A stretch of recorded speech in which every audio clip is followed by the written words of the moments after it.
When Shirhao saw the little Qilin with the immortal bone in this era, and after the young girl appeared, everyone was utterly shocked. Continuing from the previous episode, the cultivators of the 3,000 provinces, after witnessing the strength of the golden-haired man from Boundless Heaven, believed that the experts from Boundless Heaven would seize the spots to enter the Celestial Academy. However, the middle-aged Supreme being told them that as long as the cultivators from the 3,000 provinces could pass the assessment, they would be qualified to enter the Celestial Academy. Their spots would not be limited. Hearing this, everyone finally felt relieved. Then someone asked what the next test would be. The middle-aged Supreme being replied, "Since you've arrived at the desolate border city, naturally, you must first understand the primordial covenant. And to deepen your understanding, you will participate in the battle here." Hearing this, the crowd erupted in an uproar. Everyone knew that this place was no peaceful land. Since ancient times, only supreme experts were qualified to participate in the Great War. Although they were considered geniuses in their respective ancient lands, after truly entering the city, they wouldn't even qualify as cannon fodder. After all, the disparity in strength was too great. The middle-aged Supreme being continued, "Naturally, I won't watch you go to your deaths. Currently, the peak is unstable. Some small fry from the other world have come over. You need to kill them. This will also allow you to practice your skills." At this moment, many exclaimed, "Creatures from the other side have already entered. Does this mean the great calamity is coming?" The middle-aged man calmly said, "Don't panic too much. Currently, only low-realm creatures are attempting to cross over and cause destruction. For those with high realms, crossing over is incredibly difficult and may even come at a terrible cost. What you need to do now is to slay those corrupted beings. A strange aura is pervading the desolate border, causing some to completely turn to the other world. And they may be hiding among us or lurking within the various ancient cities. Only through the strongest divine sense can they be discovered. Clearly, this is also a crucial test to assess each person's divine consciousness and whether it's top tier." After hearing these words, Shirhao secretly breathed a sigh of relief because he and the witch had encountered such a being, and the being had personally admitted that he was the first young Supreme being to descend upon the 3,000 provinces. Shirhao originally thought the Supreme beings were unaware, but now it seemed they had been prepared for a long time. But suddenly, from the other world, beyond the Imperial City, came the horn of a supreme magical beast. The 9 heavens and 10 earths trembled, but the desolate border city remained motionless without any reaction. This made many wonder if this ancient city was a ghost town. Otherwise, why was it still so silent? It didn't display any of the strangeness of guarding the desolate border. At this time, the middle-aged Supreme being's heart was also uneasy. Is that day finally coming again? Is the tragedy of Immortal Valley going to repeat itself? The others present also showed looks of terror. Before, they had only heard of how terrifying the desolate border was, but truly standing on this land, they finally experienced that inexplicable pressure. It felt suffocating. Then someone whispered, "There's only the horn, no war cries." It shouldn't be that dangerous yet, right? The middle-aged Supreme being sighed, "If we hear the war cries, it'll be too late. The creatures from the other world will likely have breached the border. That will be the true great calamity. If the desolate border city is truly breached, I hope you will fight heroically or retreat to other lands. Never let the wolves in and become sinners for eternity." Hearing this, the others clenched their fists and angrily retorted, "That would be too shameful. We will never be the ones to let those creatures into our world." The middle-aged Supreme being continued, "When the war comes." He continued, "When the war comes, it won't be surprising to see any kind of person appear. I'm just telling you in advance to hold on to your principles and don't turn around and kill your own kind." Another elder stepped forward and said, "It's been so long. The creatures from the other side should be fully prepared." The middle-aged Supreme being sighed upon hearing this, "It has been too long. I'm afraid they'll attack using unusual methods." Hao immediately thought of the eyeball. He had heard it say that the creatures from the other side might use a second plan. This matter was of great importance.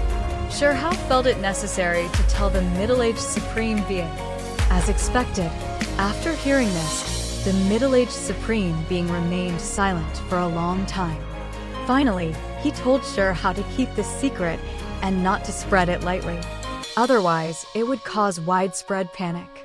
Finally, the middle-aged Supreme Being told everyone they could act independently. They could team up, but groups could not exceed 5 people. Hearing this, everyone wondered, is this also a test? Was it a test of their ability to cooperate or a test to see if anyone could fight against 5 others? After all, everyone present was extremely powerful. Many had cultivated more than 1 immortal chi. To fight against 5 would be incredibly difficult, impossible to accomplish. After some discussion, many began to form alliances. Among them, Chao Yuxing, Chong Gongyan, and the Dragon Girl naturally chose to team up with Hao. Hao glanced at the witch, but she just waved her hand, indicating she would go with Zhixian. Hao cheekily called out, "You're just running off like that? Have you forgotten the times we shared through thick and thin?" The witch rolled her eyes and said, "Don't be so cheesy." Zhixian remained indifferent and instantly left with the witch. Then, Hao looked at the sky demon, Guqian, and enthusiastically greeted him. "Hey, brother of dragon races Yunxi, wanna join us?" "Coming over." Guqian, feeling indignant, ran off. He originally wanted to find a few people to team up with, but Hao always aired his dirty laundry. Soon, Hao looked at Yuchan and said, Chan, wanna join us?" The surrounding people looked at him strangely. This guy was truly shameless.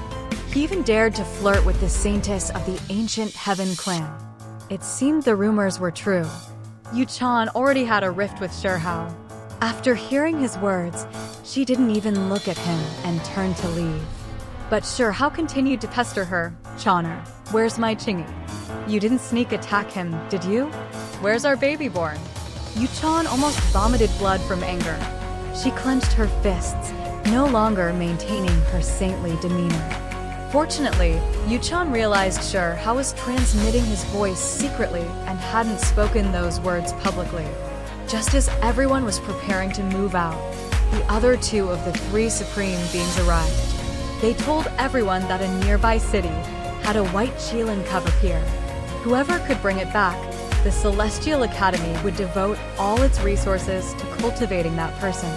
As soon as these words were spoken, everyone became restless. They all wanted to go there and investigate. In fact, everyone had heard about it on their way there, but they hadn't seriously searched for it at the time. After all, they still had to rush to the desolate border city. But now that the Supreme Beings had made this promise, they definitely had to take it seriously. This was a great opportunity for everyone. After everyone left, the 3 Supreme Beings discussed among themselves. They suspected that the Qilin cub had survived from the Immortal Valley era, possibly because the reincarnation Immortal King had intentionally left it behind to prove his reincarnation theory. Not long after, Hao and his group arrived again at the city where the little Qilin had appeared. Actually, Hao didn't think they could persuade the little Qilin because the little guy was very stubborn. Even when he had tried to reason with it before, the little Qilin hadn't shown itself. It wouldn't appear until the girl from back then reappeared. But how could such a thing happen? Unless reincarnation truly existed. Of course, Hao thought if they could find someone who resembled the girl from that time, perhaps they could trick the Qilin. Suddenly, a chilling aura came from afar. The newcomer was the golden-haired man from boundless heaven. At this moment, he unabashedly spoke to Hao. "Don't cross us or you'll regret it." Hao retorted, "If you want to die, come here, I'll grant your wish." Chong Gongyan advised from the side, "This person is quite strong, be careful." Hao naturally knew this. Those who could come to this place were no ordinary individuals. But with the other side's repeated provocations, he absolutely couldn't tolerate it. The others from boundless heaven also tried to dissuade the golden-haired man. He needed to restrain himself. If they fought like this, they would leave a very bad impression on the three supreme beings. Soon, Shi Guanwang, Zhixian, and Yin Chuan, along with other experts, also arrived. In fact, many believed that the appearance of the little Qilin this time was an opportunity prepared for Yin Chuan because the Qilin mark on his forehead was proof enough. And Yin Chuan's birthplace was rumored to be a place where ancient Qilins roamed. Therefore, his connection with the white Qilin seemed predestined. Shi Hao was also worried about this happening. Although he knew that the little Qilin's previous master was the young girl, in this life, if Yin Chuan's Qilin aura caused the Qilin to recognize him as its master, this would be a problem for Shi Hao. It would be very difficult for him to deal with Yin Chuan then. Half a month later, the little Qilin's illusory form appeared again. People saw that it was very different from its previously melancholic appearance. Now, the little Qilin had a joyful expression, showing all its emotions. Clearly, someone was approaching it and had gained its recognition. After this news spread, the entire city was in an uproar. Especially those who knew the inside story were truly shocked because the little Qilin had been waiting for someone to appear. And now, that person had appeared. This also meant that the reincarnation Immortal King's theory was proven. Of course, many were guessing who that person was. Who could have gained the little Qilin's recognition? At this moment, Shi Hao's heart was pounding because he might see that old friend again. Even though it was a friend from his dream in Immortal Valley, the feelings were no different from those in reality.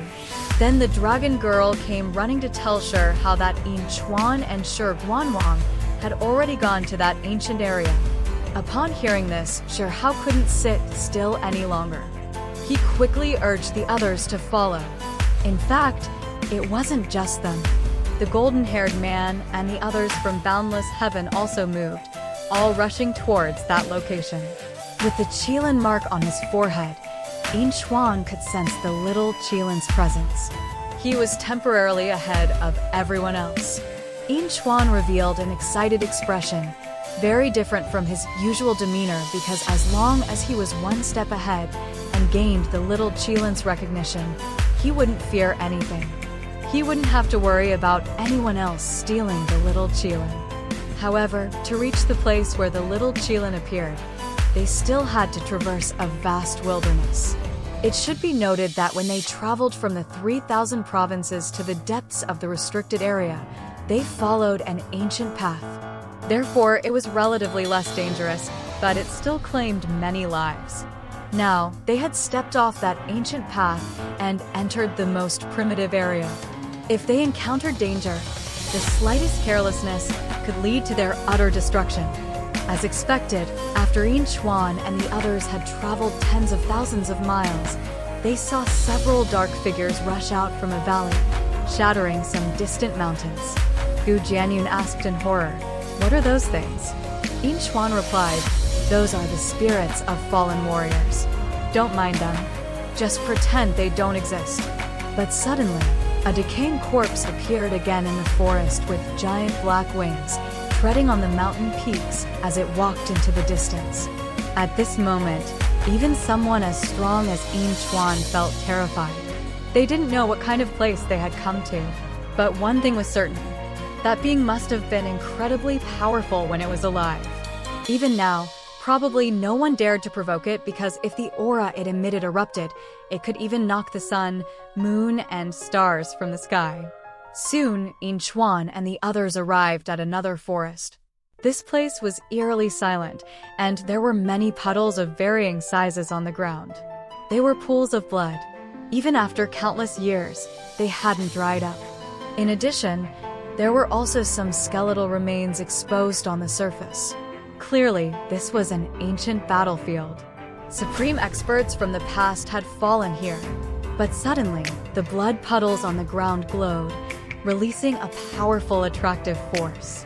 One of them was pulled directly down from midair. In an instant, the expert who had cultivated immortal qi instantly turned into a pool of pus and blood. Seeing the scene, Yin Chuan and the others felt their scalps tingle. They didn't dare to be careless anymore. However, In Chuan couldn't remain calm. His forehead was getting hotter and hotter. The Qilin mark was becoming increasingly prominent. In Chuan sensed that the little Qilin was here. Something was about to happen. Then he shouted, activating the Qilin mark on his forehead. It resonated with the mountains and valleys in this area. Gradually, the place became chaotic and turbulent. Immortal mist rose to the sky. Then, a mountain ahead split open. People vaguely saw a little Qilin rush out. But what was surprising was that beside it there was a young girl with an immortal aura. Shirhao was completely stunned, frozen. Had the little Qilin really waited for that girl? If it was true, didn't that prove the existence of reincarnation? Shirhao quickly opened his celestial eye, wanting to see who the girl was. He immediately turned to stone, standing frozen in place. After a long time, Shirhao trembled and said, "It's actually her. Could she have reincarnated in this vast world?"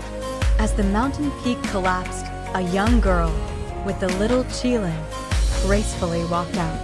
At this moment, not only Shirhao and Chao Yushin, but even others who recognized the lunar jade rabbit widened their eyes, looking as if they had seen a ghost.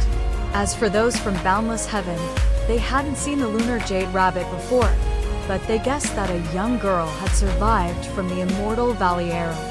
And now, she had appeared with the white Qilin. Then, the lunar jade rabbit looked at the dumbfounded Shirhao and said with a giggle, "What are you standing there for? Come over here, or I'll leave you here." Clearly, the little rabbit also saw her predicament. Many people were after the little Qilin. So, she immediately called out to Shirhao for help.